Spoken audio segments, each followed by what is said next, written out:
more. And now, sports with sports director Ben Marth. Now, lo and behold, the postseason has arrived for the Keokuk softball team. Has been state ranked for the entire regular season. As an extra bonus, Lady Chiefs opening regionals tonight at home against conference foe Mount Pleasant. Off to Joyce Park, we get going. 11th ranked team in Class 4A, taking on Mount Pleasant, as we've mentioned, and Mackenzie Peasley on point in the early going. Retires the side. That came in the bottom of the first. Keokuk, the visiting team, despite playing at home.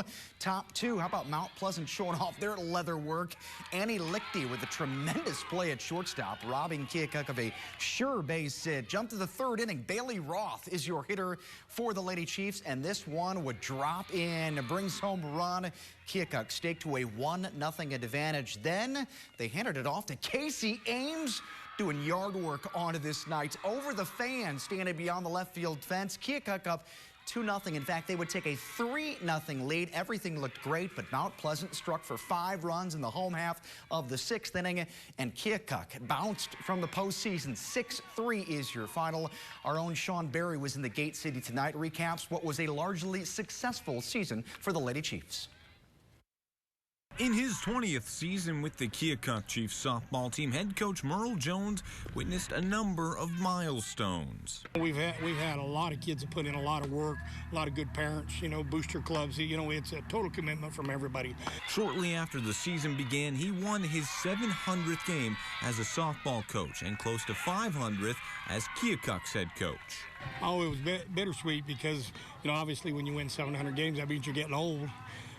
But also it was nice to think back of all the good players and all the good kids. It was very special. I think it was more special towards him and towards us because we got to experience that with him.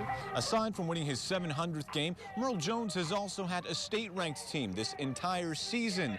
Showing the other teams that we deserve it, I think, it puts a target on our back, but I think it makes them nervous. Not only were the Chiefs ranked all season long, but they won yet another conference title under Merle Jones.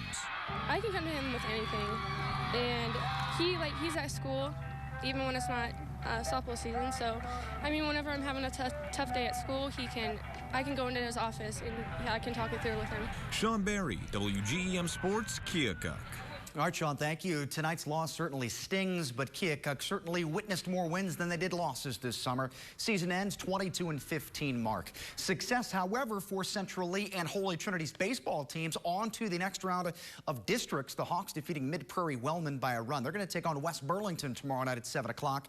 And the Crusaders of HTC, 4-3 winners over Waco. They get Burlington Notre Dame coming up tomorrow night at 7 o'clock. Elsewhere, we can tell you that the Adams County 13U state championship team, they lost tonight. They were losing, that is, in the 4th inning, decided to forfeit because of the storm to get all the families back home to Quincy. So ACLL falls in that state championship. Also from Major League Baseball, the home run derby tonight, Todd Frazier of the home Cincinnati Reds wins it. Chris Bryant and Anthony Rizzo of the Cubs, first round losers. That's it in sports. Final word next.